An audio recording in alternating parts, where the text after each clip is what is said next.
자, 2026년 지방직 9급 국어 해커스 공무원 이윤주 선생입니다. 자, 일단 여러분 토요일 날 시험 치느라 너무 고생이 많으셨고요. 제가 오늘 그 지방직 9급 문제를 낱낱이 파헤쳐서 해설을 해드리겠습니다. 자, 저는 해커스에 신규 입성했습니다. 그래서 일단 제 소개부터 간단하게 하겠습니다. 자, 저는 지금 해커스에서 979 국어와 피셋 언어논리 강의를 진행할 예정이고요. 저는 공단계에서 공무원, 공기업 단계에서 언어논리 강의, 넥스트 공무원에서 언어논리와 공무원 강의를 진행했습니다. 자, 일단 차차 또 제 다른 여러 강의로 만나시고요. 자, 오늘은 지방직 9급에 대한 얘기를 좀 하시죠. 자, 총평을 드리면 전체적으로는 이 지방직이 국가직보다 평이했습니다. 우리 수험생들의 체감 난이도가 좀 국가직보다 쉬웠다라고 느꼈을 거예요. 하지만 정작 막상 점수를 열어보면 점수가 그렇게 많이 올라가진 않았을 겁니다. 거기에는 몇 가지 이유가 있어요. 자, 그래서 영역별로 분석을 좀 해보면 일단 여러분이 체감 난이도가 쉽다라고 느꼈던 이유가 바로 4월 달에 치러졌던 국가직에서 어려웠던 논리와 강화 약화가 조금 평이하게 출제된 편이었어요. 특히 논리가요. 사실 25년 국가직과 지방직을 우리가 이야기를 해봅시다. 25년 국가직과 지방직은 굉장히 논리가 평이했어요. 그래서 제가 논리 강의를 할 때 여러분에게 당부했던 게 뭐예요? 7급 논리 풀지 마세요. 어려운 거 하지 마세요. 9급에 딱 맞는 걸로 하세요. 그래서 정말 인사혁신처가 원하는 9급 논리만 제가 강의를 했고, 그리고 여러분들이 거기에 잘 따라와서 25년 국가직과 지방직을 모두 시험을 잘 치렀어요. 자, 그래서 그 정도 난도로 예상하고 있었는데 25년 국가직에서 갑자기 논리 퀴즈를 출제했죠. 세 문제 모두 퀴즈 형태입니다. 하지만 그것도 역시 우리 충분히 개념으로 대비가 되어 있었고 문제도 풀어봤던 건데 여러분이 그 이전에 출제되었던 유형과 너무 달라서 당황했던 거죠. 그래서 이거 어떻게 풀어야 되지? 이거 어떻게 풀어야 되는 거야? 하면서 실제 문제의 난이도보다 훨씬 여러분이 어렵게 느꼈어요. 그리고 그렇게 느꼈기 때문에 문제가 안 풀렸던 거고요.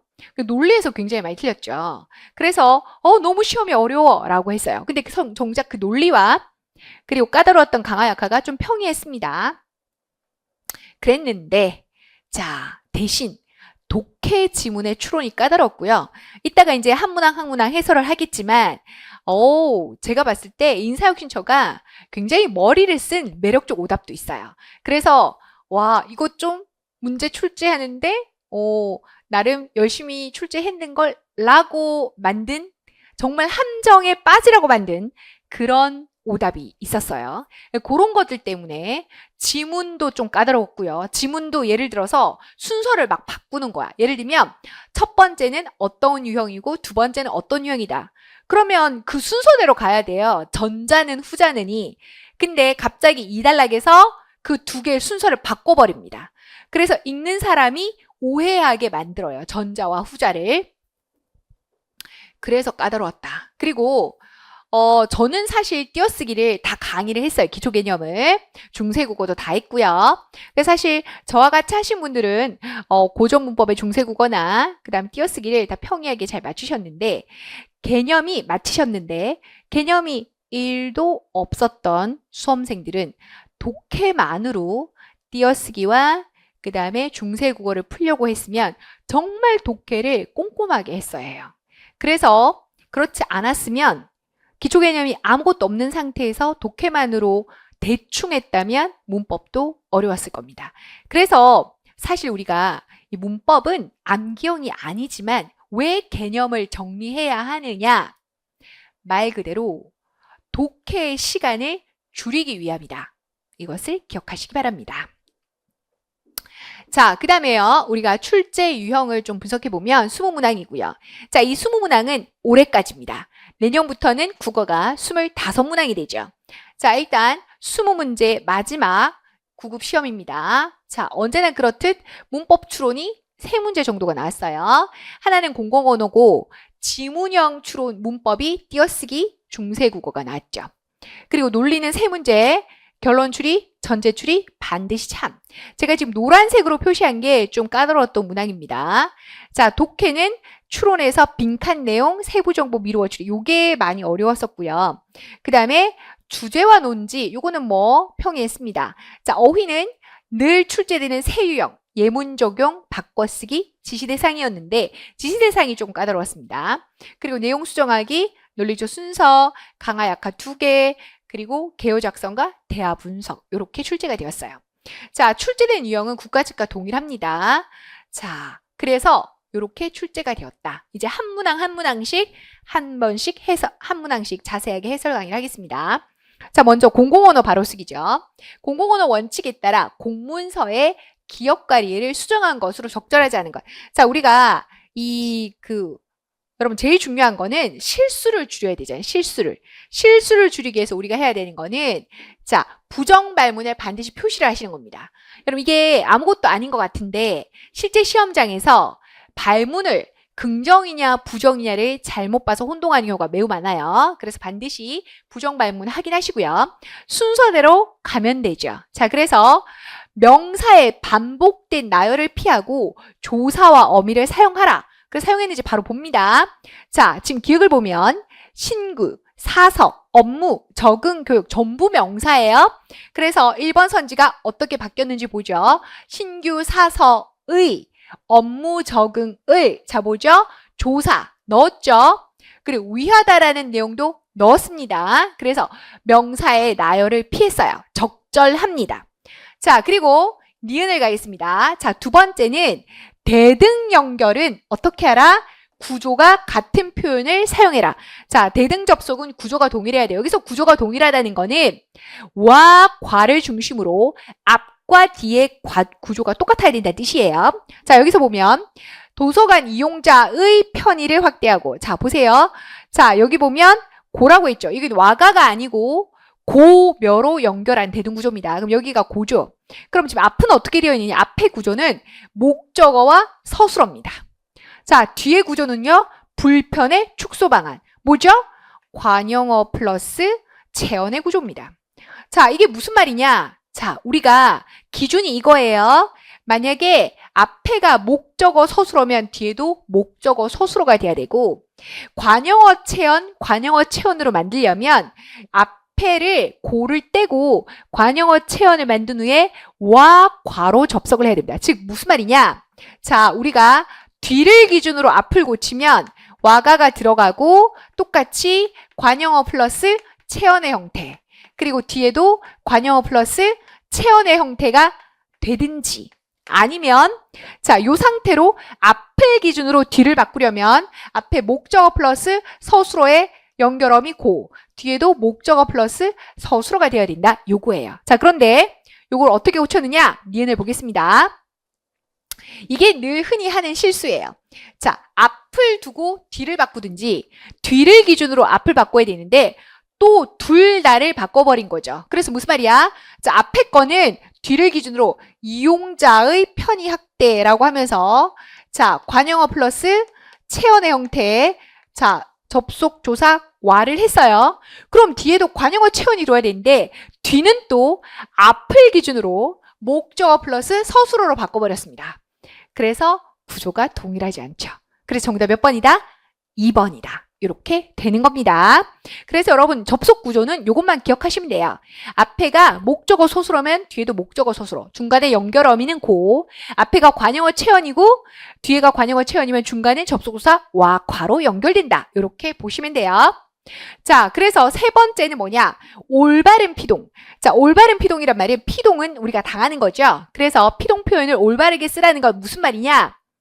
꼭 필요할 때만 피동을 써야 되고 반드시 써야 한다면 중복 표현이나 이중 피동은 피해야 됩니다. 자, 그래서 여기 보시면 자, 교육은 분기별로 계획되어져죠. 여러분, 되다라는 게 이미 피동 표현의 전미사입니다. 여기 어저는 우리가 본말로 바꾸면 어지어의 준말입니다. 되다에다가 어지다를 또 결합한 거죠. 여러분, 우리가 이것을 뭐라고 한다? 이중피동이라고 합니다. 중복이죠. 자, 그래서 어떻게 바꿔야 돼? 자, 그래서 3번은 교육은 분기별로 계획되어 있다. 하나만 했죠. 어지어를 뺐죠. 그래서 적절한 수정이다. 자, 그리고 네 번째 갑니다. 의미가 유사하거나 동일한 표현을 중복하지 마라. 자, 중복 표현이죠? 자, 그래서 어디가 중복인지 볼까요? 자, 보시면 자, 원활히 이루어지도록 제출기한을 반드시 엄수한다. 여러분, 이 엄수라는 게 우리가 굉장히 엄격하게 지킨다는 뜻이죠. 그래서 엄수는 어김없이 지킨다는 뜻이에요. 근데 이것과 반드시라는 의미가 중복입니다. 그래서 둘 중에 하나를 손 봐야겠죠? 그래서 무엇을? 예, 반드시를 뺐죠. 그래서 나머지는 적절한 수정인데 부적절한 수정은 2번이다. 정답은 2번. 어렵지 않았습니다. 자, 그 다음 문제 2번입니다. 자, 문제 2번은 논리적 순서인데요. 아마 여러분이 약간 당황했을 거예요. 왜냐면 보통 우리가 논리적 순서는 그동안 자, 5번이나 6번 이렇게 출제가 되는 문제였죠. 혹은 7번. 근데 갑자기 2번에 논리적 순서가 등장해 버렸어요. 네, 순서가 좀 바뀌었다. 자, 가라를 맥락에 맞춰 적절하게 나요. 자, 긍정발문이죠. 긍정발문은 손대지 마세요. 여러분, 우리가 부정발문과 긍정발문을 표시할 때 여러분 구별하는 제일 좋은 팁은 부정발문에만 표시를 하는 거예요. 여러분이 긍정도 표시를 하고 부정도 표시를 하면 여러분 뇌에서 표시를 했으니까 또 헷갈리는 거야. 근데 발문에 손을 댔다? 무조건 부정이다. 그래서 긍정은 손을 대지 말라는 거예요. 적절입니다. 자, 우리가 논리적 순서를 또 어려워하시는 분들이 있어요. 여러분, 논리적 순서는 어떻게 하는 거냐? 자, 글을 읽으시면 안 됩니다. 뭐라고요, 선생님? 글을 읽지 말라뇨? 이건 약간 퍼즐처럼 풀어야 돼요. 그래서 꼬리에 꼬리를 물고 들어간, 제가 이걸 뭐라고 하냐면 일명 논리적 순서는 꼬꼬무라 하거든요. 자, 꼬리에 꼬리를 무는 꼬꼬무로 자, 약간 퍼즐처럼 풀어야 돼요. 자, 지문을 절대 먼저 읽으시면 안 됩니다. 왜 지문을 먼저 읽으면 안 되냐면 여러분 첫 단락이 뭔지를 알기 위해서 강가, 난가, 단가, 랑가 다 봐야 되잖아. 근데 왜 그런 시간을 낭비하죠? 우리는 지금 정확성과 속도야. 선지를 바로 가야 됩니다. 그럼 선지를 딱 보면 첫 단락을 선지에서 이미 정해줬어요. 다야, 라야. 그죠? 그럼 우리는 다가 첫 단락인지 라가 첫 단락인지만 보면 돼요. 그래서 자, 논리적 순서는 반드시 첫 번째 1번 뭐부터 본다? 선지부터 본다. 알겠죠? 선지부터 보셔야 됩니다. 지문 읽으시면 안 됩니다. 그리고 선지에서 단지 첫 단락을 확인하는 겁니다. 자, 첫 단락은 우리가 보통 도입 단락이기 때문에 자, 화제를 제시하거나 논제를 제시하거나 이런 거예요.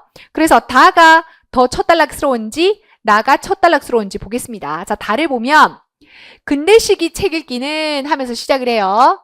자, 근대 시기 책 읽기는 하면서 책 읽기를 화제로 끌어왔어. 자, 그러니까 누가 봐도 도입부 같아. 근데 훈련을 통해 정독. 여러분, 정독은 이미 책 읽기의 한 종류예요. 그러면 어느 게 더 포괄적이야? 우리가 화제는 굉장히 세부적인 걸로 화제를 시작하지 않아요. 그죠? 범위가 넓어야 돼. 그러니까 읽기를 한 다음에 세부적으로 정독이 들어가야 되죠. 그렇기 때문에 첫 단락은 다다. 그러면 첫 단락 다고 확정이에요.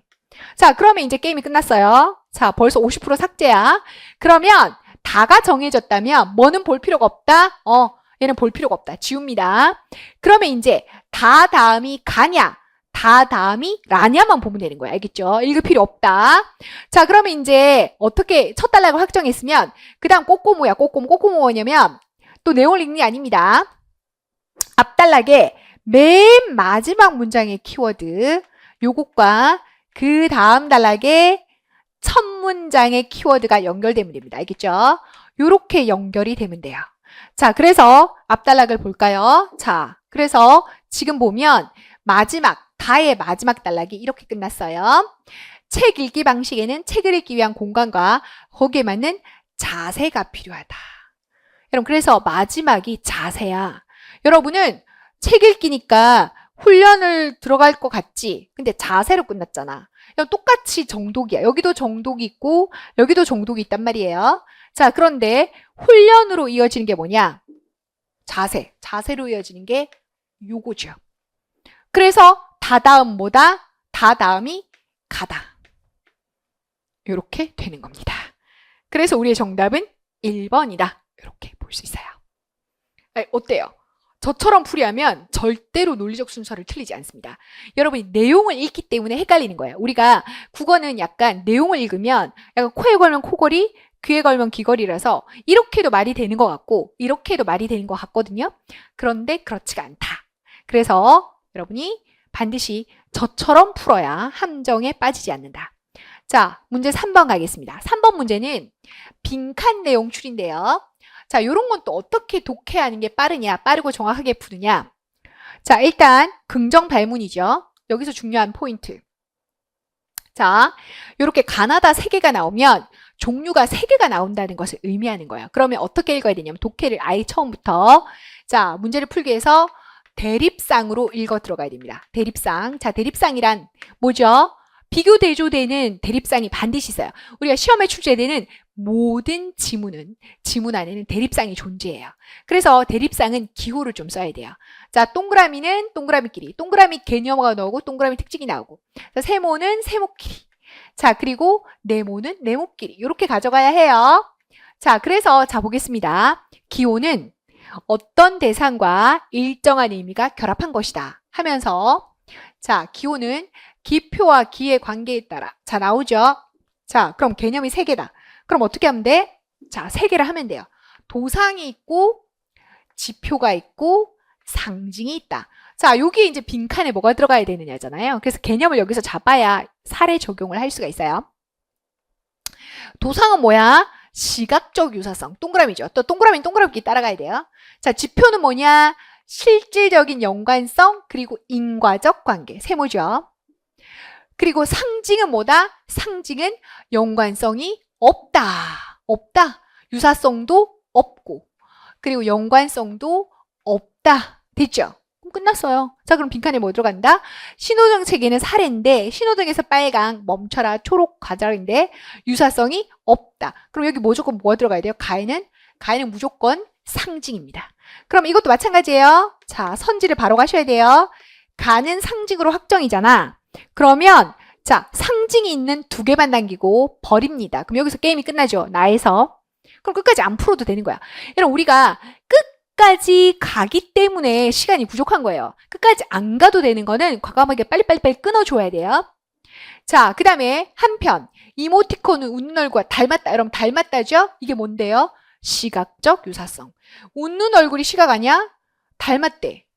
그리고 모습을 그려냈다. 모습이 뭐야? 시각 아니에요? 그럼 당연히 여기는 동그라미. 뭐가 들어가요? 도상. 그죠? 자, 그리고 세 번째, 여기까지는 확정이 됐지만 확인사살.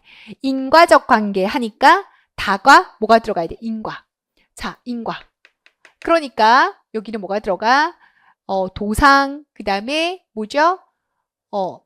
도상이 유사니까 도상으로 들어가고, 그리고 지표. 마지막이 지표. 인과적 관계죠. 그래서 이렇게 들어가면 된다. 그래서 우리의 정답 몇 번이다? 3번이다. 요게 이제 대립상이라고 하는 겁니다. 이렇게 읽으면 아주 빠르고 아주 정확하게 여러분 풀 수 있습니다. 자, 그리고 이제 개요 작성과 수정인데요. 이번에 이 문제가 사실 조금 잘못 출제됐어요, 여러분. 그거 느끼셨나요? 원래 문제가 이렇게 나오면 안 되고, 자, 첫 번째는 핵심 개념과 연구 목표죠. 자, 그래서 핵심 개념에 와서 연구 목표가 들어가면 돼요. 자, 그래서 바로바로 확인 사살. 자, 1번 보겠습니다. 자, 귀농 청년의 창업 지원을 위한 효율적인 방안. 이게 쉽게 나와서 그렇지 같은 목표지만 목표는 목표인데 다른 목표를 쓸 수 있거든요. 그래서 여기서 뭘 봐야 하느냐? 주제를 봐야 됩니다. 주제를 반드시 확인하세요. 귀농 청년의 지역 정착을 위한 지원이니까 목표가 당연히 귀농 청년의 창업 주거 지원이죠. 자, 그 다음에 난데요. 이제 이게 문제예요. 원래 이렇게 출제하면 안 돼요. 여기가 나와 있으면 여기를 빈칸으로 만들어야 되고, 그리고 여기가 나와 있고 여기가 빈칸이어야 얘를 바탕으로 얘를 추리하고 얘를 바탕으로 얘를 추리해야 되는데, 지금 얘는 뭘 했느냐? 똑같은 칸을 빈칸으로 만들어 버린 거지. 그러니까 그건 왜 그러느냐? 그건 이유가 있어요. 여러분이 이상한데라고 생각했지만 그게 아니에요. 사실 문제가 이상한 게 아니에요. 그런 경우는 원인과 해결 방안일 때야. 그지? 그러니까 여러분이 이게 문제가 잘못 출제되었는데라고 잘못 생각한 거예요. 여기는 똑같이 지원 방안이기 때문에 얘 둘은 문제와 해결 방안의 관계가 아니에요. 대등 관계이기 때문에 이 경우는 하위 항목이 상위 항목에 포함이 되는 내용인가를 봐야 되는 겁니다. 그래서 여기는 창업 지원 내용이 들어가야 되고 주거 지원의 내용이 들어가면 되는 거예요. 그죠? 그래서 나는 창업 지원이 맞냐? 창업과 연계한 멘토링. 그냥 주거 지원인데 여러분 누구한테 주거를 지원해요? 청년에게 해야 되죠? 근데 미사용 주택지 정리를 해서 농지를 확대한다고요? 청년에게 주거를 지원해야지. 그래서 틀렸다. 정답 몇 번이다? 3번이다. 요거는 하위 항목과 상위 항목과의 관계를 따지면 돼요. 그리고 맨 마지막은 결론은 뭐를 해라? 자, 효과와 향후 과제니까 여기가 과제가 들어가야 되는 거죠. 그래서 과제 선지가 맞는가? 귀농 청년을 위한 제도 정비 및 확대. 요게 과제다. 이렇게 볼 수 있습니다. 자, 그 다음에 문제 5번이요. 자, 문제 5번이 여러분 평상시 우리가 수정 내용으로 봤을 때 여러분 약간 어렵다고 느끼실 수가 있어요. 왜냐하면 이게 과학이거든요. 여러분은 그냥 과학 제재 지문이 나오면 실제 난도와 상관없이 그냥 어렵다라고 여러분 생각하잖아요. 근데 그렇지 않다. 어렵지 않다. 자, 다음 글의 기읍과 리을 중 문맥상 어색한 곳을 찾아서 수정한 내용으로 적절한 겁니다. 그리고 이것도 조심하셔야 돼요. 우리가 내용 수정이 여러분 약간 헷갈리실 수 있는데 적절이냐 부적절이냐가 좀 다르거든요. 적절한 것이라고 하면 자, 착각하면 안 돼요. 내용 수정이 적절하려면 지문의 내용이 틀려야 돼요. 지문이 틀리고 그것을 고친 선지가 옳은 것을 찾는 거야. 근데 이게 약간 헷갈려가지고 여러분 나중에 문제 풀다가 헷갈려서 틀리시는 분이 있어요. 지문이 틀리고 선지가 옳은 것이어야 돼요. 자, 그러면 일반적으로 물질은 분자활동이 활발할수록 부피가 크다. 그럼 이게 맞는지를 볼게요. 뒤에서 추론하셔야 돼요. 기체는 분자활동이 가장 활발하고 자, 분자활동이 제일 활발하잖아. 근데 기체가 가장 크다 그랬어. 그러니까 분자활동이 활발할수록 큰 게 맞잖아요. 그죠? 얘는 수정을 하면 안 됩니다. 그래서 자, 기역은 지문이 옳아요. 고칠 필요가 없는 거죠. 그런데 선지는 이걸 뭐라고 바꿨느냐? 작다라고 했기 때문에 선지가 틀렸어요. 고칠 필요가 없습니다. 자, 그 다음 니은을 볼게요. 그 다음이 액체 고체인데 자, 그러나 여러분 그러나라고 하면 제가 항상 사실 독해할 때 저랑 이제 준비를 하시는 분은 알겠지만 그러므로 따라서 이것보다 더 중요한 게 그러나입니다. 역접이에요. 왜냐하면 앞에서 아무리 중요한 말을 해도 그러나 하면서 뒤집어지기 때문이야. 그러나 물은 예외다. 물이 예외래요. 그래서 무슨 말이야? 기체가 가장 커요. 근데 예외라고 했어. 그럼 액체의 물이야. 액체의 물이 기체가 되면 부피가 커지고 기체가 제일 커요. 그쵸?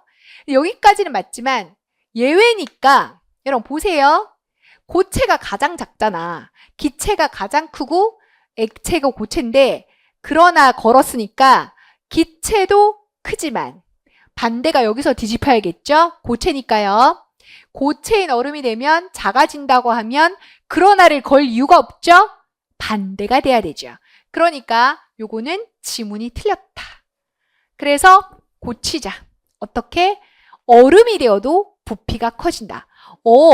얼음이 되어도 부피가 커진다. 그러니까 그러나잖아. 앞에서는 고체가 부피가 작아진다였는데 물은 고체가 되어도 커진다야. 그래서 니은이 지문이 틀렸기 때문에 선지를 수정해야 맞는 겁니다. 그래서 정답 몇 번이다? 2번이다. 자, 그리고 디귿 가겠습니다. 나머지 확인 사살 할게요. 자, 이번에 보면 자, 수면 위로 나와 있던 빙산이 녹아 생긴 물이 낮아진 해수면만큼 채우기 때문에 자, 이걸 알려면 앞을 보셔야 됩니다. 해수면의 높이는 어떻게 될까? 빙산이 녹았잖아요. 그럼 우리가 보통 생각했을 때는 녹으니까 해수면의 높이가 올라간다고 생각하잖아. 그런데 뭐라고 돼 있지? 바다에 떠 있는데 수면에 나와 있고 빙산의 부피보다 약간 작다. 수면 위로 나와 있던 빙산이 녹아서 생긴 물이 봐봐요. 생긴 물이 낮아진 해수면을 채운다고 해서요. 채워요. 낮아졌죠? 낮아졌지만 물이 채워. 그럼 똑같아지는 거지. 그러니까 변화가 없다가 적절한 내용입니다. 근데 얘를 높아진다라고 말했으니까 앞에 문맥과 맞지 않아. 그리고 맨 마지막입니다. 그래서 여기도 보세요. 해수면 상승을 걱정한 이유는 하고 질문한 다음에 여기서 자, 대부분의 빙하는 육지에 있는데 빙산이 녹을 정도의 상황이라면 자, 뭐죠? 빙하도 녹게 되죠. 그리고 빙하가 녹으면 어떻게 돼요? 바닷물의 양이 증가해서 결국은 해수면 상승으로 이어지죠. 자, 그리고 나서 빙하가 녹을 정도의 기온이라면 계속 말하잖아. 빙하가 녹는다고. 그래서 해수면이 높아진다. 그럼 지금 봐봐. 빙산이 녹지? 그러면 나중에 빙하가 녹지? 그래서 해수면이 상승하지? 그럼 이 끝이 지금 해수면 상승이잖아요. 그럼 빙하는 녹을 정도의 기온이어야 맞는 거죠. 근데 왜 선지는 녹지 않으리라 그래. 그러니까 전부 다 니은만 빼고 디귿도 지문이 옳고 리을도 지문이 옳기 때문에 고칠 필요가 없습니다. 자, 문제 5번의 내용 수정이었습니다. 자, 문제 6번. 자, 이게 어려웠죠. 이게 바로 문법 추론인데 띄어쓰기 영역이에요. 이게 사실 우리가 문법을 대하는 자세는 다음과 같은 거야. 뭐와 같냐면 일단 여러분이 생각했을 때 암기형 문법이 아니니까 필요가 없다. 그렇게 생각할 수 있죠. 근데 그렇게 생각했으면 어떻게 해야 되냐? 진짜 독해를 꼼꼼하게 해야 되는 거야. 하나라도 놓치면 안 되는 거야. 근데 보통 우리가 글을 읽다 보면 중요한 부분을 놓치는 경우가 많거든요. 그래서 사실은 추론을, 만약에 문법 추론을 여러분이 개념 없이 나는 그냥 독해에서 풀겠다라고 하면 정말 지문을 꼼꼼하게 풀어야 되고, 아니다. 나는 그만큼 시간을 줄이겠다. 그래서 개념을 좀 정리하겠다. 그래서 이제 문법에 기초 개념이 왜 필요하냐? 문법에 기초 개념은 반드시 필요하다. 암기하듯이 하란 얘기가 아니에요. 이걸 알고 있으면 독해의 시간이 줄어들어요. 그리고 정확도도 올라가요. 왜냐면 독해를 또 열심히 했는데 정보를 하나 놓치면 오답으로 가잖아. 근데 여러분 띄어쓰기 개념이 조금만 있었어도, 성과 이름에 대한 개념만 있었어도 이 문제는 맞히는 거였다. 자, 그래서 살펴보도록 하겠습니다. 자, 먼저 독해 추론인데 이거는 선지가 지금 보시면 알겠지만 선지가 다 사례 적용이에요. 지문에 나와 있는 정보가 아니에요. 그래서 우리는 지문에 나와 있는 정보를 먼저 읽어야 됩니다. 자, 먼저 우리나라의 성과 이름은 자립적으로 쓰일 수 있고 고연입니다. 따라서 자, 어떻게 해야 된다고? 성과 이름 띄어쓸 수 있다 했지? 여러분 시간 없으면 앞에를 건너뛰고 그러나 뒤를 잘 봐도 돼요. 그러나 생각할 수 있지만 성과 이름은 하나다. 그래서 어떻게 해야 된다? 하나야 하나. 띄었으면 안 되는 거야. 성과 이름. 여기서 첫 번째. 성과 이름은 하나다. 자, 또한 우리나라의 성은 한 음절로 되어 있어서 한 단어다. 그래서 이렇게 연결되는 거죠. 성과 이름을 붙여 쓰도록 규정한다. 자, 여기 첫 번째입니다. 그리고 호나 자도 성에 붙여 쓴다. 여러분 보이시나요? 자, 그래서 성과 이름, 호와 이름을 처리하겠습니다. 자, 선지 먼저 가죠. 끊어읽기 하겠습니다. 단락은 끊어읽기 하셔야 돼요. 자, 성이 황입니다. 이름이 보영이죠. 그럼 황보영은 어떻게 해야 돼? 성과 이름 붙여야지. 근데 왜 띄었지? 그래서 답이 몇 번이야? 1번입니다. 1번이에요. 적절하지 않은 거죠. 그런데 답은 쉬웠는데 나머지도 매력적 오답이 있어서 확인하셔야 돼요. 자, 이제 3번을 볼게요. 호죠, 호. 자, 김구의 호인 백범이다. 그럼 어떻게 쓴다? 앞에까지는 성과 호만 있었어. 근데 이름과 호는 아직 안 나왔어요. 그래서 기다리셔야 돼요. 두 번째 단락. 그러나 자, 또 있어요. 성과 이름을 띄어 쓰는 경우가 있대. 선생님 이거는 1번 아닌가요? 아니야. 잘 들어요. 어떤 경우냐? 남궁수, 선우주 같은 경우는 우리가 성이 남궁이라는 사람이 있잖아. 선도, 선우라는 사람이 있어요. 그러니까 이게 남궁의 순지, 남의 궁순지, 선우의 준지, 선우준지를 알 수가 없는 거야. 이런 경우는 분명하게 밝힐 필요가 있을 때 띄어쓸 수 있도록. 그러니까 원칙은 붙여 쓰는 거예요. 띄어쓸 수 있도록이란 허용인 거죠. 자, 그래서 규정에서는, 그러니까 여러분 착각하시면 안 돼요. 우리가 규정을 볼 때 쓴다 라고 하면 원칙이고요. 쓸 수 있다 라고 하는 게 허용의 규정인 거예요. 그리고 또 두 글자 성을 예를 두고 있으나 경계가 혼동될 여지가 있으면 한 글자 성도 띄었을 수가 있는 거, 혼동될 여지. 자, 그래서 그것이 무엇인지를 볼까요? 혼동될 성. 자, 우리가 뭐죠? 자, 최서연의 성 최 뒤에 호칭어, 이건 호칭어야. 아직 안 나왔어. 그리고 여기를 더 봐야 돼요. 뭐라고 했죠? 성명 또는 성이나 이름 뒤에 붙는 호칭어 간직명 띄어쓴다. 알겠죠? 호나 자도 띄어쓴다. 그러니까 뭐야? 이름 뒤에 호가 오지? 띄어쓴대. 됐죠? 그럼 이름 뒤에 호가 왔어요. 자, 뭐죠? 호칭어예요. 이제 다 했어요. 자, 1번은 틀렸다는 걸 확인했고 나머지 확인 사살을 하면 호와 이름을 쓸 때는 자, 호를 앞에 쓰고 이름을 뒤에 쓰고 그 다음에 자, 뭐를 쓰죠? 호칭어는 성 뒤에 어떻게 해야 돼요? 띄워야 됩니다. 맞죠? 그리고 호죠. 호. 난설언이 호예요. 자, 성 뒤에 호를 써요. 어떻게 해야 돼요? 성과 호는 붙여요. 그지? 그리고 호와 이름은 띄어요.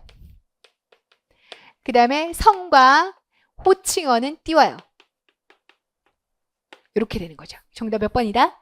1번이다. 근데 이걸 여러분이 한 번도 들어본 적이 없는데 이거를 독해만 해가지고 풀려면 진짜 열심히 독해를 했어야 한다. 근데 우리는 예를 들면 문법에서 이렇게 개념을 정리하거든요. 자, 성과 이름은 붙인다. 이윤주. 자, 그런데 만약에 내가 호를 쓴다. 그죠? 뭐 예를 들면 제 호가 흰가을이라 쳐요. 그러면 이 흰가을. 예를 들면 이렇게 쓴다. 자, 그 다음에 호와 이름을 같이 쓸 때는 흰가을 띄우고 이윤주 이렇게 쓴다. 이 말인 거야. 근데 이걸 우리가 기초적으로 알고 있으면 이게 너무 쉬웠던 거죠. 지문을 안 읽고 선지만으로 바로 풀 수 있었어. 그리고 또 하나 호칭어, 지칭어. 이, 씨 띄운다는 거죠. 이 선생 띄운다는 거죠. 예를 들면 이렇게 되는 겁니다. 자, 그 다음에 이제 7번, 8번 세트 지문이에요.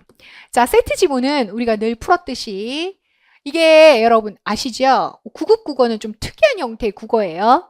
완전히 피셋도 아니고 완전히 공무원 국어도 아니고 자, 세 개가 섞여 있어요. 왜냐하면 피셋은 이렇게 세트 문제가 없습니다. 이 세트 지문은 누가 출제하는 거냐? 수능에서 출제하는 형태예요. 그리고 어휘의 문맥적 의미 이런 거 묻는 것도 약간 수능 형태죠. 그래서 사실 세트로 어휘 문제 같은 경우는 수능형이고 문법도 지문 추론도 우리가 세트잖아요. 수능형이잖아요. 근데 기존의 암기형인 뭐 논리적 순서라던가 이런 것들은 그대로 살아있고 그리고 피셋에서 도입된 게 내용 수정이나 강화 약화나 논리 같은 거죠. 그러니까 바뀐 이 시험이 9급은 굉장히 독특한 형태다. 근데 결국 인사혁신처의 큰 그림은 2028년까지만 이 시험을 치고 그러니까 이 9급은 또 25제가 바뀐 9급도 2년밖에 못해요. 29년부터는 다 피셋 언어 논리로 다 바뀌어요. 그래서 9급 수험생들은 반드시 기억하셔야 될 게 이게 피셋으로 바뀌기 전에 왜냐면 피셋은 어려우니까 반드시 합격하셔야 된다. 27년을 목표로 공부하셔야 된다. 자, 7번, 8번 세트 문제인데요. 자, 이런 세트 문제는 일단 문제 유형을 먼저 보셔야 됩니다. 왜냐면 동시에 풀어야 되기 때문이에요. 예를 들어서 8번은 다 어휘의 의미지만 어휘가 바꿔쓰기인지 예문 적용인지 지시 대상인지 구별해야 되고 그리고 앞에 있는 문제는 강화 약화일 수도 있고 세부 정보 추론일 수도 있거든요. 자, 7번은 추론한 내용으로 적절한 건 세부 정보 추론이고요. 두 번째는 자, 어휘인데 이게 예문 적용이에요. 똑같이 알다인데 예문 바꿔쓰기인데 여러분 의외로 생각보다 이게 또 약하신 분이 있어요. 이것도 제가 어떻게 푸는지 팁을 드리도록 하겠습니다. 자, 먼저 7번에서 8번 세트 지문인데요. 세부 정보 우리가 풀어야 되잖아요. 자, 세부 정보를 풀 때는 이것도 이제 시간을 절약하는 방법이에요.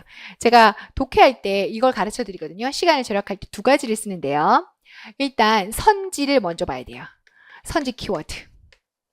자, 확인하고 그 다음에 지문은 끊어읽기 하셔야 돼요. 자, 선지 키워드 확인하고 지문은 끊어읽기. 그리고 대립상이 나오면 대립상으로. 여러분 요거 두 개 쓰면 굉장히 빨라져요. 대부분 여러분이 의미 없는 정보를 독해하기 때문에 시간이 오래 걸리는 거거든요. 이게 시험에 선지로 출제되는지 안 되는지 모르는 상황에서 의미 없이 독해를 하는 거야. 의미 없이. 의미 없이 읽고 문제를 푸니까 읽은 내용을 몰라. 그래서 한 번 더 읽어. 그래서 또 틀려. 약간 이렇게 되는 거죠. 시간이 시간대로 쓰고 정확성에서 틀린다는 얘기입니다. 자, 그래서 어떻게 되느냐? 우리는 이렇게 해야 된다는 거죠. 7번.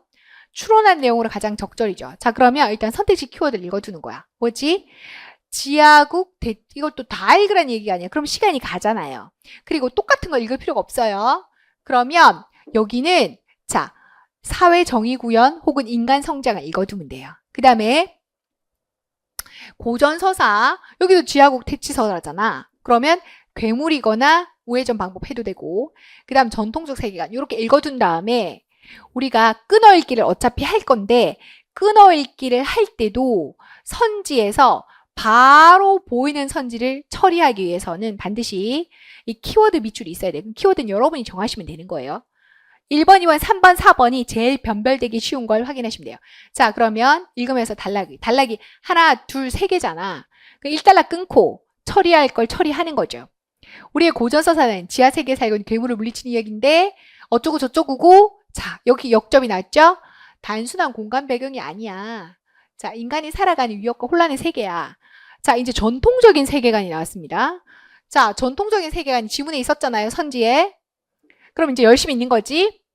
자, 인간이 질서 이루며 살아가는 현실 공간이래요. 전통 세계관은 지상은 현실, 천상이 이상, 지하가 음험한 존재. 여러분 여기서 중요한 포인트가 이겁니다. 우리가 보통 그냥 아무 생각 없이 그 공간이 이원적 구조라고 생각을 하잖아요. 근데 놀랍게도 전통 세계관은 구조가 3개야. 공간이 3개야. 여러분 무조건 공간이 이원이라고 착각하는 거야. 3개입니다. 지상, 천상, 그리고 지하가 달라요. 그리고 그 지하에 누가 있지? 이 지하에 괴물이 있어. 이렇게 연결되죠. 그렇기 때문에 전통적인 세계관은 이 3개를 다 포함하는 거예요. 그쵸? 그리고 전투는 개인의 문제가 아니라, 여러분 항상 제가 역접디가 중요하겠죠? 인간 모두입니다. 여기서 끊을 거야. 자, 이렇게 끊어읽기 들어갈 겁니다. 그래서 서리할 수 있는 선지, 전통이잖아. 여러분 사실 여기 이것도 매력적 오답이었거든요. 여러분 당연히 이럴 거라고 생각했지. 전통적 세계관은 인간이 사는 현실과 비인간이 사는 천상. 일단 이거보다 틀렸고요. 천상이 비인간이 아니에요. 그 다음에 이원이 아닙니다. 지하도 있잖아요. 그래서 4번은 틀린 겁니다. 근데 여러분이 아무 생각 없이 그냥 이원이지 하고 4번을 매력적 오답으로 할 수 있다는 거야. 자, 그리고 나서 자, 이번에는 자, 이 중요한 점은 괴물을 물리치는 행위가 주인공 자신의 성장과 변화다. 그리고 원인은 무엇인가? 그것은 외부의 도움이 아닙니다. 아니란 다 필요 없어요. 아니라 뒤를 보세요. 스스로 있는 겁니다. 스스로. 그리고 외부에 있지 않고 자신에게 있고, 그리고 자신에게 정면으로 마주해야 되고, 결국은 무엇을 말하느냐? 원래 여기까지 끊을 건데 여기까지 다 보고 풀게요. 뭐다? 보편적인 서사다. 극복의 서사. 그래서 이제 답 나왔잖아요. 1번. 지하국 대적 퇴치의 주된 관심사는 뭐야? 사회정의 아니에요. 뭐라고요? 인간의 성장. 딩동댕. 2번은 왜 틀렸지? 천상의 도움이 아니라까지 맞지만 현실의 도움으로 아니, 도움을 받지 않고 자기가 가지고 있는 것. 그리고 지하국 퇴치에서 주인공 괴물을 직접 직접 마주한다니까요. 우회적인 방법이 아니에요. 그래서 정답은 1번이다. 적절한 것. 자, 그리고 이제 어휘에서 예문 적용입니다. 여기 R이 나왔죠. 자, 그럼 우리가 이것도 역시 어휘 의미를 제가 좀 설명을 할 텐데, 어휘 유형은 보통 3개가 출제됩니다. 예문 적용, 지시 대상, 그리고 우리가 바꿔쓰기라는 거예요. 그 중에서 바꿔쓰기는 직접 집어넣으면 돼요. 대입법인데. 예문 적용, 사실은 예문 적용의 어휘가 제일 어려운 거거든요. 왜 그러냐? 여러분이 걸어 다니는 국어 사전이 아니잖아. 알겠죠? 코리안 워킹 딕셔너리가 아니잖아요. 그렇기 때문에 이 알다의 뜻을 자, 그래, 이 알다는 무슨 뜻이다. 이 알다는 무슨 뜻이다. 이렇게 할 수가 없어. 그래서 어떻게 해야 되느냐? 요 알다가 앞뒤 문맥을 통해서 무슨 뜻을 가지고 있는 알다인지를 확인하는 게 중요한 거예요. 예를 들어서 그거는 두 가지인데 문맥을 통해서 다른 의미로 바꿔보도록 하는 거예요. 예를 들면 이런 겁니다. 자, 우리는 지하국이 두려운 공간이지만 동시에 성장이 가능한 시험의 장소이며 해답은 언제나 자신에게 있다는 것을 알 수 있다. 지금 무슨 말이에요? 여기서 알 수 있다는 건 해답을 알 수 있다죠. 자, 그럼 푸는 방법 이겁니다. 앞에 있는 문장 성분이나 바로 앞에 대응되는 단어 이걸 찾아서 동그라미 해가지고 이 앞단어의 성격이 유사한 선지를 찾는 겁니다. 알겠죠? 앞단어의 성격이 유사한 것. 자, 해답을 알 수 있다.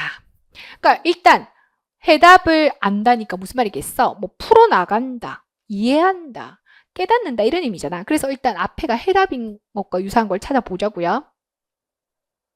자, 여기서 알아서 청소한다. 그거 뭐죠? 청소를 알아서 한다. 그 다음에 맛을 알아본다. 그 다음에 자식을 전부로 안다. 여러분 지금 여기에 해답과 유사한 게 하나도 없죠? 얘는 어때요? 무엇을 해야 하는가? 질문에 대한 답 아니에요? 이게 질문에 대한 답 아닌가요? 답을 안다. 그래서 앞의 단어와 가장 유사한 성격 몇 번이다? 4번이다. 이렇게 풀면 돼요. 쉽죠? 이걸 풀면 돼. 혹은 다른 말로 바꿔보는 거야. 예를 들어서 앞에 지문을 통해서 여러분이 알 수 있는 게 뭐다? 안다잖아. 그러면 해답을 안다니까 해답을 깨닫는다. 해답을 이해한다. 해답을 찾는다. 그러면 찾는다로 바꿔봐. 찾는다를 넣는 거야. 무엇을 해야 하는가를 찾거나 이해하거나 깨닫기 위해서 이렇게 바꿀 수 있죠. 근데 청소를 깨닫다거나 맛을 깨닫는다거나 자식을 전부로 깨닫는다거나 맞지 않아요. 자식은 전부로 여기다 이런 뜻이고요. 맛은 느끼다 라는 뜻이고요. 청소를 알아서 한다는 거 뭐지? 내가 판단한다. 청소를 해야 된다고 판단한다. 그리고 여기는 이해하다, 깨닫다 이런 의미의 정답이 4번이 됩니다. 왜 우리가 이렇게 풀어야 되냐면 여러분이 사전이 아니기 때문에 우리가 보통 사전을 찾으면 알다를 찾으면 1번의 뜻, 2번의 뜻, 3번의 뜻 이렇게 나와 있잖아요. 근데 그걸 여러분이 암기하고 있지 않잖아요.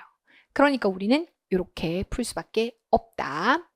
자, 9번과 10번도 세트 지문입니다. 자, 일단 9번 문제 먼저. 중심 내용이죠. 여러분 중심 내용은 주제와 논지예요. 그래서 얘는 세부 정보를 읽을 필요가 없어. 여러분 의외로 여러분 중심 내용도 세부 정보도 어려워하시는 분들이 많은데 이걸 푸는 팁은 일단 중요한 건 지문 전체, 지문 속에 있는 뭐요? 키워드 찾는 거야. 핵심어, 키워드. 자, 지문 속에 있는 핵심어와 키워드 찾으세요. 그 키워드가 들어있는 선지를 찾으면 됩니다. 자, 볼게요. 감정을 느낀다는 거. 그리고 이건 동시에 풀어야 됩니다. 왜냐면 세트 지문이니까. 10번은 뭐지? 바꿔쓰기야. 바꿔쓰기는 요 말을 나올 때마다 집어넣으셔야 돼요. 그러면 자, 1번이 뭐야? 감정을 느낀다는 건 외부 사건에 대한 인간의 생리 반응이라고 여겨왔는데 이에 대한 새로운 관점이 등장했다. 등장했다. 새로운 관점이 나타났다. 자, 대입법이에요. 바꿔도 돼요. 자, 그래서 새로운 관점. 이게 중요한 거지. 우리는 이 새로운 관점이 뭔지. 주제가 되려면 이 새로운 관점이잖아요. 주관적 해석이 감정을 느끼는데 결정적인 영향을 미친다. 이게 새로운 관점이야. 그러니까 우리가 무슨 말이야? 어떤 것을 감정을 우리가 그냥 딱 느끼는 게 아니라 해석이 감정을 느낀대요. 해석이 감정을 느낀다. 그래서 자, 이에 따르면 동일한 현상이라도 어떻게 인식하고 명명하는가에 따라 다른 감정. 자, 그러니까 다시 또 말을 바꿨어요. 인식과 명명이란 키워드가 지금 들어간 거야. 그리고 나서 예를 들어요. 얘를 건너뛰겠어요. 자, 그러니까 어떻게 인식하고 명명하느냐에 따라 감정이 달라진대. 자, 그러니까 무슨 말이야? 해석을 했지. 두려움이란 감정으로, 즐거움이란 감정으로 명명을 하고 그리고 느낀다라고 지금 예를 들어요. 명명은 이름을 붙이다죠. 그래서 자, 바로 이름 짓는다로 바꿀 수 있습니다. 그리고 이제 디귿을 갈게요. 이 관점에 따르면 외부 사건에 수동적으로 얻어지는 것이 아니라 능동적. 자, 이제 나왔죠. 능동적이 키워드야. 앞에서 관점은 뭐지? 인식과 명명이 키워드야. 새로운 관점이잖아. 자, 그래서 그 순간 우리가 부여하는 의미를 부여한다죠. 의미를 부여한다. 그럼 이 부여하다의 뜻은 의미를 뭐 붙이다 이런 의미 아니에요? 자, 그 가변적이라는 건 변한다죠. 고정과 반대되니까 가변을 몰랐다 하더라도 고정의 대조니까 얘는 변화가 있다는 거죠. 그런데 우리의 정답 10번은 바뀐다는 맞고 붙인다가 깨닫는다로 바꿀 수 없죠. 그래서 10번은 3번이고 우리의 키워드를 연결하면 자 9번 문제 뭐가 들어가야 돼? 명명 그리고 능동이 들어있는 선지를 찾으면 됩니다. 두 개의 키워드. 그래서 명명과 능동이 모두 들어있는 키워드는 정답 선지는 몇 번이다? 2번이다. 이렇게 가져갈 수 있습니다. 자, 그래서 10번까지 우리가 세트 지문으로 풀었고요. 자, 여러분 이제 11번이에요. 자, 11번은 논리 문제입니다. 자, 그래서 사실 우리가 그동안 국가직의 전체추리, 결론추리 많이 훈련했죠. 그래서 이런 것들은 여러분이 껌으로 풀 수 있었습니다. 가와 다를 전제로 할 때 빈칸에 들어갈 결론. 결론 추리예요. 대신 이제 이런 문제를 풀 때 제일 중요한 거는 기호화를 잘해야 된다. 여러분 기호화를 실수하면 안 된다. 저랑 배운 게 자, 꼬꼬무죠. 꼬꼬무와 그냥 기호화 할 때 기호화 공식을 잘 쓰셔야 돼요. 자, 꼬꼬무가 무슨 말인지를 설명을 드릴게요. 마음 있는 것은 모두. 자, 일단 우리가 양화사가 모두냐 일부냐 이런 구분도 매우 중요해요. 모두라고 하는 것은 자 전부란 뜻이니까 우리가 조건명제로 바뀌어야 되고 소통을 하지만 하고 역접하면 무조건 연언으로 바뀌는 겁니다. 기호를 잘 하셔야 돼요. 여기는 조건명제, 여기는 연언, and입니다. 왜 그러냐면 마음이 있는 것은 인간과 감정적 소통을 전부 모두 한다. 이니까 일반화 시킬 수 있는 거죠. 그러면 가를 자 간단하게 기호하면 이렇게 되는 거예요. 마음이면 모두 감정을 한다. 감정 소통. 간단하게 바꾸시죠. 여기서 끝나는 게 아닙니다. 하지만이라고 있잖아요. 하지만. 자, 그럼 이게 무슨 말이냐? 자, 마음이 있는 것은 감정 소통을 한다. 그리고 이거하고 똑같기 때문에 and가 되는 겁니다. 마음이 없는 것은 자, 없는은 무조건 낫을 걸어야 돼요. 실수하지 마세요. 자, 않는다도 낫을 걸어야 됩니다. 자, 그래서 얘는 어떻게 되는 거야? 난 마음은 자, 이때 중요한 것 어떤이라고 해서 어떤으로 여러분이 낚이면 안 돼요. 알겠죠? 그 어떤 것도 하지 않는다 이 말은 전부와 똑같은 겁니다. 여러분 그래서 어떤이 나온다고 해서 연어를 쓰는 게 아닙니다. 알겠죠? 특징이 아니에요. 어떤 것도 하지 않는다라는 건 결국은 모두 하지 않는다. 똑같은 거야. 그러면 마찬가지로 마음이 없는 것은 감정 소통을 하지 않는다. 낙감정. 자, 첫 번째 명제가 이렇게 기호할 수 있습니다. 자, 그리고 두 번째 보죠. 인간과 감정 소통을 하는 것 모든 것은 자, 모두죠 여기도. 자, 그러니까 도덕적 지위를 갖는다. 자, 그대로 가면 감정을 소통하면 어떻게 되는 거야? 도덕. 만이죠? and. 그렇지 않은 것. 그렇지 않은 거 뭐겠어? 낙감정이면 낮도덕. 자, 이렇게 되는 거죠. 자, 지금 계속 말 바꾸기 한 거예요. 이거 잘 따라가셔야 돼요. 그렇지 않으니 뭘 말하느냐? 감정 소통을 한다의 않으니지. 그렇지까지가 감정 소통을 하느냐. 여기에 낫을 걸어야 돼. 그죠? 자, 그 다음에 다를 갑니다. 다는요. 모든 식물은 마음이 있지만 식물이면 마음. 자, 모든 로봇에게는 마음이 없다. and 로봇은 난 마음. 이렇게 됐습니다. 됐죠? 자, 여기에 결론 뭐 들어갈래입니다. 자, 그럼 이때 필요한 거 우리는 꼬꼬무야. 근데 꼬꼬무를 바로 풀지 말고 선지를 쓱 보는 겁니다. 왜? 선지가 어떻게 되어 있느냐? 식물은, 로봇은 이렇게 돼 있잖아요. 그러니까 식물은 식물끼리, 동물은 동물끼리 꼬꼬무를 타면 되는 거죠. 자, 꼬꼬무 따라가겠습니다. 꼬꼬무 버리고요. 식물이면 마음. 그럼 여기서 출발해야지. 마음이면 감정, 감정이면 도덕. 자, 그러니까 이게 지금 어떻게 되냐면 시작점이 식물인데 식물이면 마음, 마음이면 감정, 감정이면 도덕. 끝이 도덕으로 끝났어요. 식물이면 도덕. 이렇게 되고 여기는 로봇이면 낫마음, 낫마음은 낫감정, 낫감정은 낫도덕. 끝이 뭐예요? 동물이면 낫도덕이 된다. 그래서 기호화를 해야겠죠? 1번은 식물이면 도덕 and 로봇이면 낫도덕. 우리의 정답 몇 번이다? 1번이다. 이렇게 쉽게 풀 수 있습니다. 얘는 뭐예요? 반대죠. 로봇이 도덕, 식물이 낫도덕이라고 해서 답이 될 수 없고요. 모두 도덕을 갖지 않는다니까 로봇도 안 갖고 식물도 안 갖는다. 둘 다 갖는다 했으니까 3번과 4번은 답이 될 수 없습니다. 자, 이번에는 12번과 13번 세트 지문인데요. 12번은 자, 세부 정보 추리죠. 이것도 역시 이해한 내용이니까. 이것도 어떻게 해야 돼? 자, 이거는 선지 키워드 먼저 보셔야 돼요. 전설이 많이 나오니까 전설을 읽으면 안 되고, 자, 보세요. 역사 기술의 원칙. 그리고 역사적 이야기. 과거에 있던 일, 증거물. 이렇게 읽고, 자, 세부 정보를 키워드와 연관된 정보를 자세히 읽겠습니다. 그리고 끊어읽기 할게요. 13번은 문맥적 의미가 이질적인데 이게 좀 어려웠어. 여러분 이거를 파악하는데 우리가 문맥적 의미가 이질적이라는 건 지시대상, 함축적 의미가 다른 게 뭐냐라고 묻는 거거든요. 자, 그것도. 그래서 우리가 보통 이런 건 어떻게 풀어야 되냐면 이 기역, 니은, 디귿, 리을이 나올 때마다 이 지문에서 바로 그 의미를 파악해내야 됩니다. 자, 그런데 이제 뭐가 문제냐? 바로 파악해내야 되는데 뚜렷하게 안 잡힐 때가 있죠. 구체적인 게 안 잡힐 때.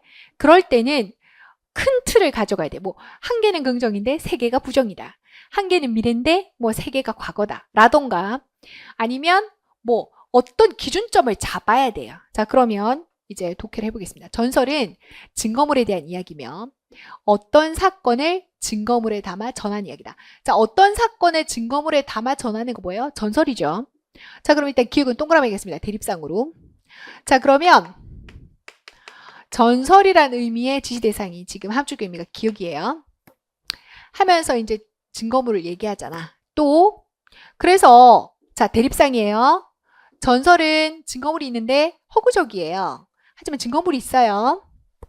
역사와 또 밀접해. 자, 역사 관련이 있어. 사실은 전설의 어원이 있다야. 종교의식 중에 자, 여기 나오죠. 종교의식 중에 낭독되는 성인이나 순교자의 신성한 기적 이야기. 자, 이게 있습니다. 얘가 점차 사실이라고 믿어지게 되면 설명한 이야기가 되고 이 이야기에서 질적 전환을 도모해야 돼. 도모하면 산출되는 것이 전설이야. 그러니까 잡아요. 니은은 아직까지 전설이 되기 전입니다. 여기서 변하고 질적 전환을 도모해야 전설이 되는 거야. 그러니까 니은은 다르죠. 자, 전설 이전입니다. 자, 그러면 여기서 답이 나왔어요. 기억 아니면 니은이야. 그지? 두 개가 다르니까.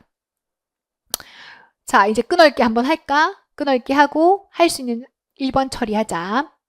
자, 역사적 이야기는 신성한 이야기에서 전설로 질적 전화가 일어나는 과정에서 산출된다 그랬는데 여러분 산출되는 거 뭐예요?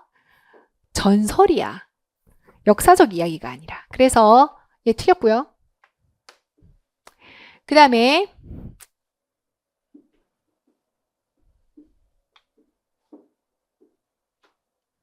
이 단락 보겠습니다. 자, 이 단락은 그렇다면 전설과 역사는 어떻게 해야 될까? 역사는 과거에 있었던 일, 구성하는 반면 전설은 허구, 대립상이야. 하지만 이미지를 제공한다는 거는 공통적이야. 그 공백. 공백을 사실로 채우느냐, 허구로 채우느냐. 허구로 채우는 이유기는 뭐예요? 허구는 전설이죠. 여기서 답 나왔죠? 디귿도 전설을 지칭하고 있다.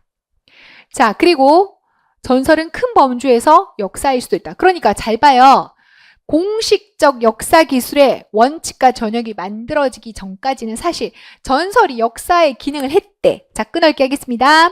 전설은 확립된 이후에 역사 기능을 수행한 게 아니고 확립되기 전에도 수행을 했지. 그래서 1번도 틀렸어. 그럼 1번, 2번은 확실하게 확인사살로 틀렸죠. 그리고 마지막. 그러나 전설은 거리를 가진다. 차이점 볼게요.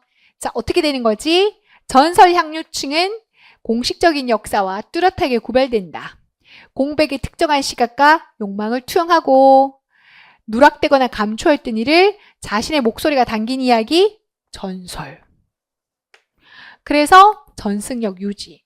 이렇게 볼 수 있죠. 그래서 답은 3번. 어떻게 구성하느냐에 따라. 그렇죠. 자, 공통점도 있지만 차이점이 있지. 그 공백을 어떻게 메우느냐. 허구냐, 있었던 사실이냐에 따라 전설일 수 있고 역사일 수도 있다. 정답은 3번이고 증거물이 사라진 후 전설 향유층이 목소리를 드러낸다. 여러분, 전설은 증거물이 있어야 되는데 사라진 후라는 말이 틀렸어요. 증거물이 없으면 안 되죠. 정답은 3번으로 가져갈 수 있고 그리고 13번도 정답이 니은입니다. 니은은 전설 이전, 남은 3개는 전설. 이렇게 볼 수 있다. 14번 문제 가겠습니다. 자, 부정발문이에요. 자, 여러분 이게 사실 까다로웠어. 생각보다. 우리가 국가직부터 문학을 되게 좀 까다롭게 출제하고 있죠. 그 이전의 문학은 그냥 단순하게 일반적인 평론이었다면 지금 출제되는 문학은 세부 작품을 찢어서 아주 자세하게 평가하는 평론이다. 시광야입니다. 그럼 이것도 선지를 미리 알아두면 좋겠죠. 어대, 1년 3행, 들렸으랴, 다구름. 자, 우리가 확인해야 될 게 수사의문, 어대, 들렸으랴, 다구름이야. 자, 이걸 머릿속에 넣고 독해하는 것과 아닌 것은 하늘과 땅 차이예요. 그리고 끊어읽기 하시면 됩니다. 자, 시광야는 까마득한 날에 하늘이 처음 열리고 어대, 다구는 소리 들렸으랴로 시작되는데 이 시 해석과 관련해서 1년 3행 나왔습니다. 자, 어대, 다구는 소리 들렸으랴를 둘러싼 논쟁이 있는데 자, 첫 번째, 들렸으랴를 어떻게 해석할 것이냐. 자, 들렸으랴. 자, 먼저 첫 번째는 자, 수사적 의무문. 아유, 들렸겠는가? 자, 이게 1번이에요. 수사적 의무문. 들렸겠는가? 파악해서 들렸겠는가는 무슨 말이 이게? 들리지 않았다라고 해석하는 거야. 자, 두 번째는 아니야. 들렸으리라의 축약형고 들렸다라고 해석하는 게 2번인 거예요. 자, 잘 따라가셔야 돼요, 지금. 자, 그래서 첫 번째 닭소리, 다구름 소리. 1번은 안 들렸다. 자, 안 들렸다라고 말하는 게 수사적 의문이에요. 맞죠? 자, 요것의 대립상이 2번. 들렸다라고 보는 게 축약형이에요. 자, 그러면 우리가 이것도 대립상이니까 들렸다라고 하는 건 동그라미 하고 안 들렸다라고 하면 세모 할 거야. 그지? 들리지 않았다가 세모고 들렸다가 동그라미야. 자, 그런데 여기서 여러분 바꿔요. 여러분 여기서 일단 추리할 수 있는 거 볼까? 자, 1번은 개벽이 안 나왔기 때문에 풀 수가 없어요. 이게 다 연관 지어져 있거든요.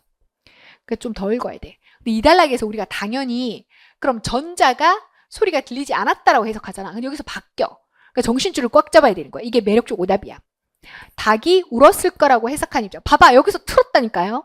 앞부분에서는 들리지 않았다가 전자고 울었다가 후자야. 근데 이 단락에서 울었을 것이라고 해석한 입장, 즉 2번이 먼저 나왔다고요. 여러분 여기가 함정이라고요. 여기에 빠지신 분은 틀렸다고. 그리고 들리지 않았다고 해석한 입장이 1번이잖아. 바뀌었다니까 2번과 1번을. 그리고 나서 전자 후자라고 하니까 여러분이 헷갈린 거지. 당연히 전자는 1번인 줄 알았던 거야. 여기서 전자는 2번입니다.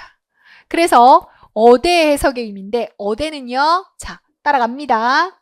자, 1번의 입장은 어대를 어떻게 해석한다? 자, 보세요. 어대를 가지고도 전자가 2번이라니까요. 2번은 어디선가. 그러니까 어디선가로 해석하는 게 2번이었던 거야. 이게 함정이었던 거야. 그리고 후자가 1번이었던 거야. 어디 그뿐인 줄 알아? 감탄사. 감탄사. 그리고 닭에 대한 입장. 닭. 이렇게 따라가야 돼요. 1번 입장, 2번 입장. 자, 닭은 다시. 자, 부정하는 논자. 부정은 다시 1번이죠. 여기 또 꼬았어.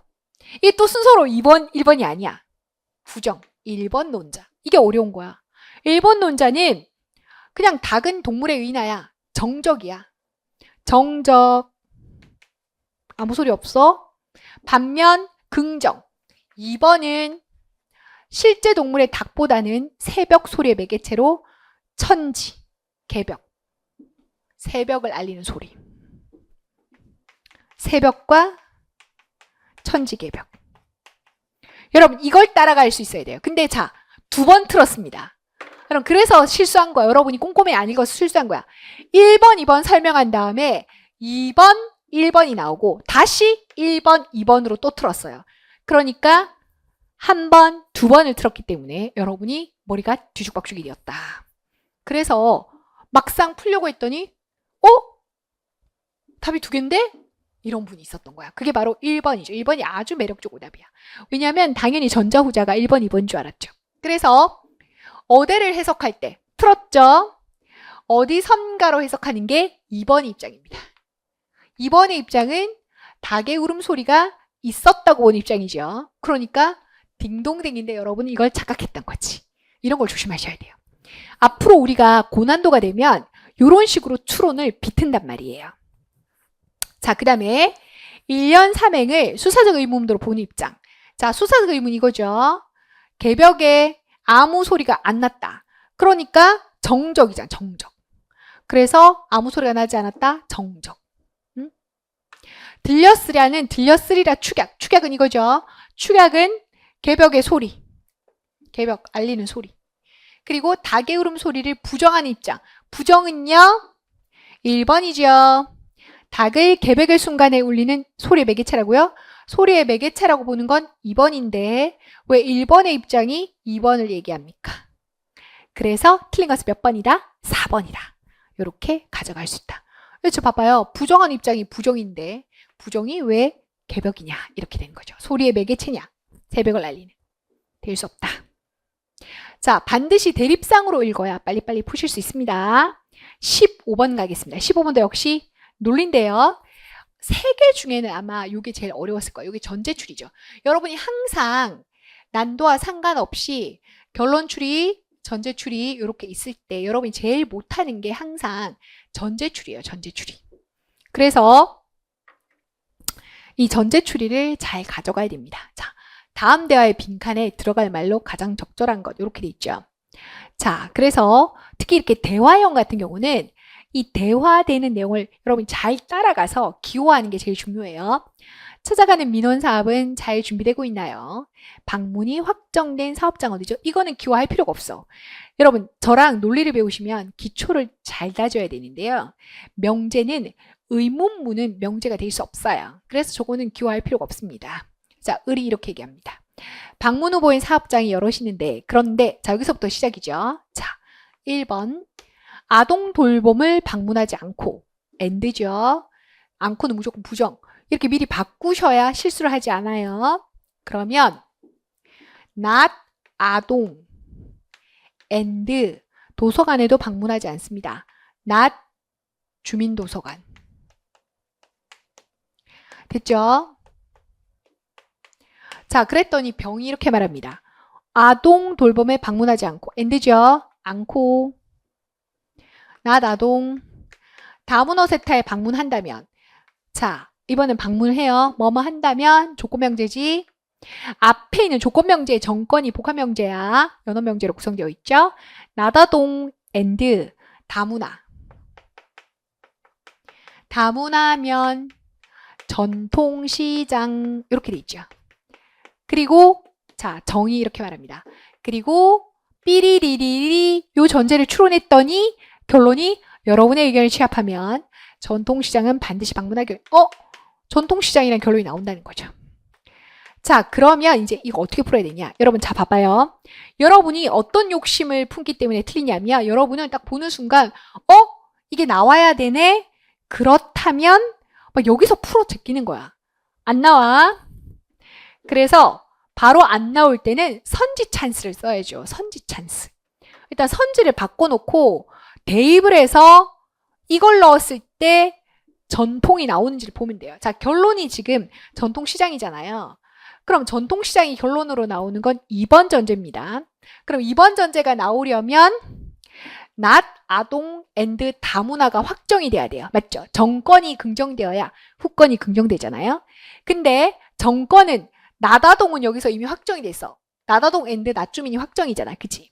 그럼 우린 여기에 뭐가 들어가야 되냐면 나다동이 나왔기 때문에 다문화가 확정되는 전제가 들어가면 정권 긍정회에서 전통시장이 나오는 거예요. 그지? 근데 다문화가 나오려면 일단 저 선지들을 기호하셔야 돼요. 바로 풀 필요 없어. 자, 1번을 보겠습니다. 1번은 전통시장이면 주민도서관. 말이 안 되죠? 이걸 넣으면 전통도서관, 전통시장이 결론으로 나야 돼. 이거는 앞으로 갔어요. 아무 도움이 안 돼요.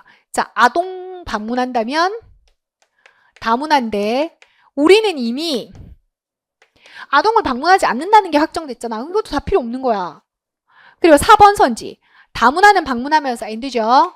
다문화 and 아동은 아동센터는 방문하는 일이 없어야 됩니다. 방문하면서 아동돌봄 살펴는 그러니까 다문화 and 나다동이라잖아. 근데 아동돌봄은 방문한 일이 없어야 되니까 아동돌봄은 방문하지 않는 거는 이미 확정인데 다문화 앤드 나다동이면 이거 똑같은 말 쓴 거예요. 순서 바꾼 거죠. 이거는 그냥 자리만 바꾼 거잖아. 여기에서 뭐가 추가가 되어야 된다고. 다문화가 확정되는 정보가 필요하다는 거죠. 그래서 이걸 바꾸겠습니다. 다문화와 주민도서 중 적어도 하나. 여러분 적어도 한 곳이라는 것은 이 의미를 잘 아셔야 돼요. 선언명제죠. 그럼 이렇게 바뀌는 거지. 다문화 또는 주민도서관. 여러분 이렇게 되는 거잖아요. 맞아? 자, 그럼 어떻게 되는 거야? 이게 들어간다 치자. 그럼 어떻게 되는 거야? 자, 다문화 또는 주민도서관. 요게 만약에 들어간다면 우리는 알고 있죠? 선언지 제거. 선언명제는 둘 중에 하나의 선언지를 제거해야 하나가 긍정되는 거야. 여기서 제거됐죠. 주민도서관이. 제거하면 여기 다문화가 나올 수밖에 없어. 다문화 확정이야. 여기 다문화 적어주면 참 좋겠지만 그렇게 쉽게 출제 안 한 거지. 그러면 나다동 확정, 다문화 확정이 되면 정권 긍정회에서 우리의 결론 전통시장은 확정. 그래 정답 몇 번이 되는 거예요? 3번이 된다. 그래서 이게 아마 여러분 조금 까다로웠을 거예요. 하지만 논리 퀴즈에 비하면 쉬웠다. 자, 그리고 이제 문제 16번을 가겠습니다. 다음 글을 분석한 내용으로 적절하지 않은 거예요. 그럼 이것도 역시 마찬가지. 분석한 것으로 적절하지 않은 거니까요. 하나씩 가져가 보도록 하겠습니다. 자, 분석을 해야 되기 때문에 이거는 세부 정보를 확인하는 건 필요 없어요. 이 세부 정보가 아니고 쉽게 말해서 이 문제는 논증 분석이거든요. 여러분 선지 보세요. 강화 약합니다. 강화 약하기 때문에 이거는 세부 정보가 아니라서 강화 약화에서 제일 중요한 거는 강화 약화의 비판의 대상이 되는 뭐요? 논지를 잘 잡으셔야 돼요. 다음 글을 분석한 내용으로 적절한 것은 여기 있죠. 적절하지 않은 것. 흔히 사람들은 책을 읽고 있는 당신이 무엇인가를 보고 있으면 생각하고 있다는 것을 감각이나 의식의 근거에 확실한 사실이라고 생각한다. 이와 달리 용을 보았고 존재한다고 생각하는 것은 감각이나 의식의 근거에 사실 할 수 없다. 왜냐하면 상상한 것이 여길 수 있기 때문이다. 즉 용의 존재 여부가 감각이나 의식의 근거가 확실한 사실이 아니며 논증도 없기 때문에 믿는 것은 비합리적이다. 자, 그러니까 무슨 말이에요? 논증이 없죠? 확실한 사실이 아니죠? 그래서 첫 번째 주장. 여러분 다음 글을 분석할 때 포인트가 뭐냐면 기억은 앞에서 주장하고 있는 주장을 비판하고 있어요. 그래서 먼저 우리가 해야 될 일은 기억이 비판하고 있는 원래 논지를 먼저 파악해야 돼요. 그게 이겁니다. 자, 이는 무엇인가를 믿는 행위가 합리적이라는 것은 합리적이 되려면 다음 세 가지 조건 중 하나를 충족해야 한다. 요거예요, 요거. 요걸 우리가 A라고 할게요. 여러분, 이렇게 독해 지문으로 나오는 논증은 기호화하시면 안 됩니다. 그러면 더 틀려요. 독해는 독해로 풀어야 됩니다. 이걸 꼭 명심하세요. 우리 감각의 근거에 확실한 사실. 자, 그러니까 다음 조건 중 하나가 돼야 되는데 감각의 근거에 확실한 사실. 감각에 근거한 확실한 사실. 1번. 의식에 의한 확실한 사실. 2번. 입증할 논증. 3번. 셋 중에 반드시 하나가 있어야지만 우리는 믿는 것을 합리적이라 판단한다. 이건 거야. 그치? 그럼 A를 다시 정리해보면 이런 거야. A의 주장은 자, 감각에 근거한 사실. 1번. 의식에 근거한 사실. 2번. 그리고 3번. 논증. 됐죠? 중 또는 자, 적어도 하나니까요. 적어도 하나는 각각 하나던가 다던가. 적어도 하나가 충족되면 뭐가 된다고요? 그러면 우리의 결론은 믿어. 합리적이야. 알겠죠? 그래서 믿는 행위, 믿음을 우리가 합리적이라고 믿으려면 셋 중에 하나는 충족돼야 된다가 A야. 근데 그것을 하지만이라 그랬잖아요. 역접이에요. 아니 그렇게 되면 눈앞에 있어도 기계라는 걸 합리적일 수 없고 눈 감고 있으면 믿을 수 없고 어떤 것도 믿을 수 없다. 왜? 존재하지 않으니까 논증이. 그래서 기억이 말하고 싶은 이거야. 무엇인가를 믿는 행위 합리성을 위 세 가지 조건 중 적어도 하나를 충족해야 하는 것은 옳지 않다. 이 말은 무슨 말이에요? 자, 요거 반박이거든요. 반박이 B인데 여러분 B가 기억이에요. 우리의 강화는 기억이 강화가 돼야 되는 거야. 기억은 아니다. 그러니까 합리적이다. 아니. 자, 그러니까 하나를 충족해야 합리적이라 하는 것은 옳지 않다. 만약 그 입장이 옳다면 모든 것이 상식도 비합리가 된다. 그러니까 비합리가 이거 셋 중에 하나가 충족이 안 되면 비합리다 이 말이잖아요. 그러니까 얘를 받아들일 수 없다는 거야. 그럼 이 말은 또 무슨 말이냐면 셋 중에 하나가 충족되어야 합리적이란 말은 셋 중에 하나가 충족되지 않으면 비합리적이란 얘기잖아. 근데 B는 셋 중에 하나가 다시 정리하면 셋 중에 하나 1 또는 2 또는 3이 충족되지 않더라도 여러분 충족되지 않더라도 합리적일 수 있다를 말하고 싶은 거예요. 그러면 이제 선지를 가겠습니다. 자, 기억이 참이라면 기억이 이거예요. 그러면 용이 존재하다고 믿는 것. 그쵸? 반드시 비합리는 아니지. 세 개 중에 하나를 충족시키지 못한다 하더라도 적어도 하나를 충족시키지 못하더라도 합리적일 수 있다를 얘기하는 거니까 1번은 맞습니다. 자, 기억이 거짓이라면 어떻게 돼야 돼요? 기억이 거짓이라면 A가 맞아야 되죠.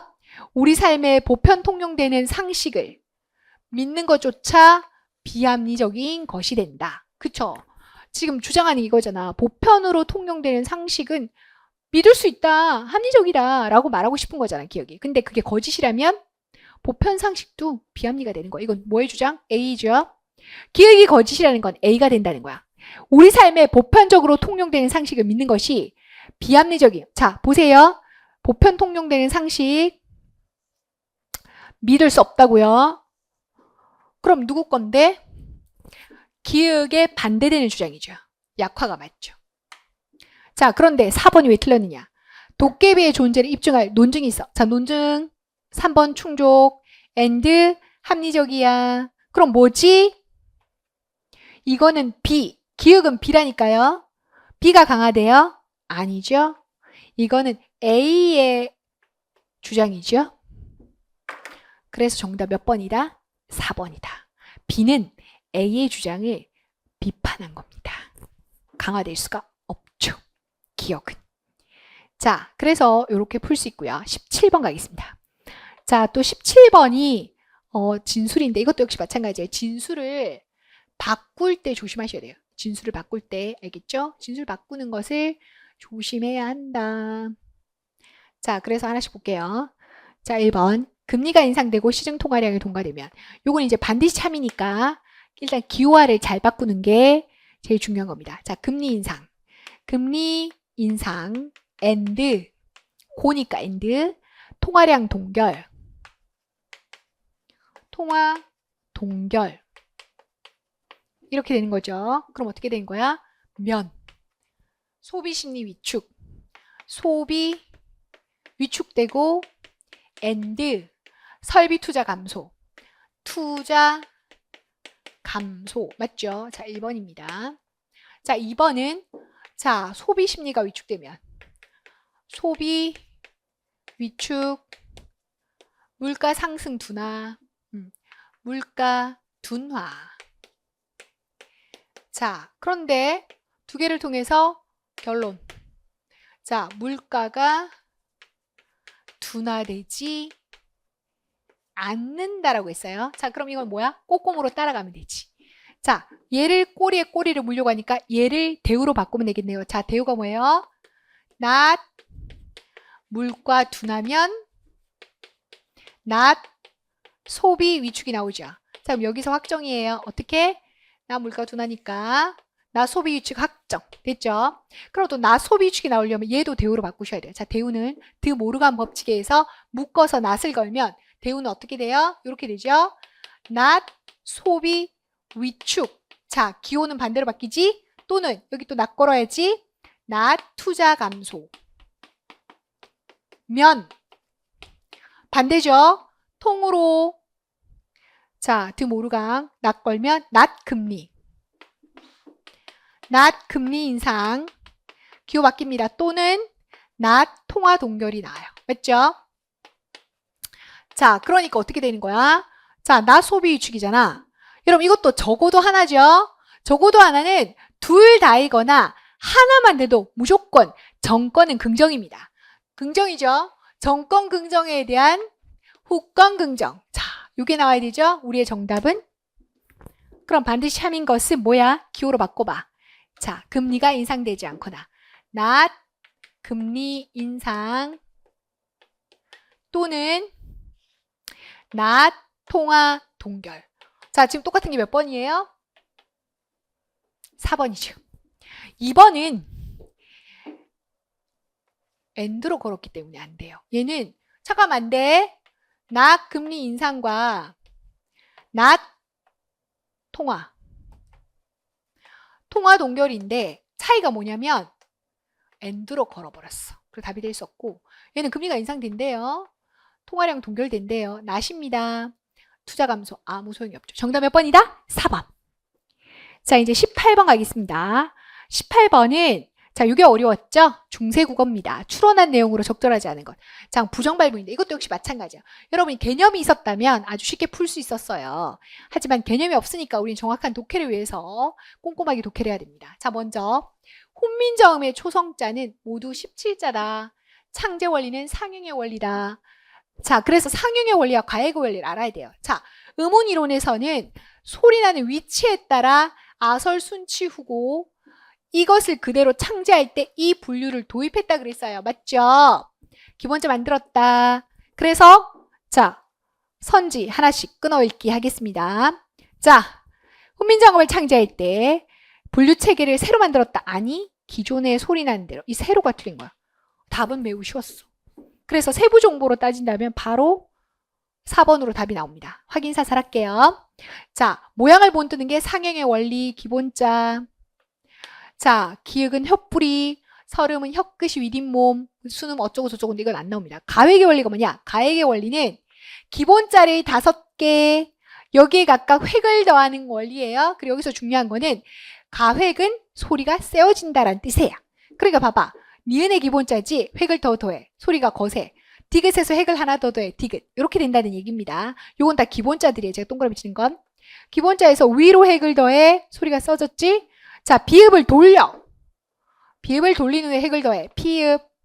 자, 여기 아, 설, 순, 치, 후니까 여러분 요게 후음입니다. 독해하면 후음의 기본자에 이건 없는 글자죠. 이걸 여린 히읗이라고 하는데 2개 더해. 히읗. 그리고 획이 더해서 만들어진 초성자는 위치가 같다. 위치가 다 같은 거예요. 그러니까 요 위치, 요 위치, 위치가 다 같다는 거예요. 그런데 한번 끊자. 위치가 같대. 디귿보다 티귿이 소리가 세고 그렇지. 피읍보다 비읍이 소리가 약하다. 그러니까 얘가 더 세다란 뜻이죠. 비읍보다니까 비읍이 피읍보다 약하고 피읍이 비읍보다 세다. 3번 확인사살 했어요. 그리고 나서 이체자를 설명합니다. 이번에는 리을과 니은은 다르다. 그래서 니은은 리을이란 글자, 슈옷의 반치음, 이게 기본자잖아요. 이런 것들은 획을 더하는 원리가 아니야. 그래서 획을 더하는 원리는 맞지만 소리의 세기와는 상관이 없어. 그러니까 이건 가액의 원리가 아니라는 거죠. 그리고 아까 이응은 훔입니다. 그런데 이 꼭지 달린 건 옛니응이라고 했죠. 옛니응은 놀랍게도 아음이랍니다. 기본자 기읍과 유사성이 없다. 자, 그러니까 무슨 말이에요? 여러분, 이응과 옛니응이 지문에서 다르죠. 이응은 기역의 이체자다. 얘는 후음의 기본자다. 얘는 기역이니까 기역은 뭐라고 돼 있어요? 아음이죠. 여러분, 이게 다르다는 걸 여기서 지문 독해하셔야 됩니다. 자, 그래서 옛니은과 히읗은 소리의 위치가 다르죠. 히읗은 훔, 옛니응은 아음, 아음의 이체자, 히읗은 훔의 가액자고요. 반치음은 기본자에 획을 더한 건 맞지. 이체자도 획을 더한 거야. 대신 가획자의 차이가 뭐냐면 소리가 세지지 않는다. 이렇게 말했죠. 근데 이것도 우리가 중세국어의 이 기초 개념을 한번 정리했으면 이것도 그냥 선지만 보고 풀 수 있는 거예요. 그러니까 우리가 문법은 암기를 위해서 공부하는 게 아니라 독해 시간을 줄이고 정확성을 올리기 위해서 기초 개념이 필요하다라는 겁니다. 자, 19번 갈게요.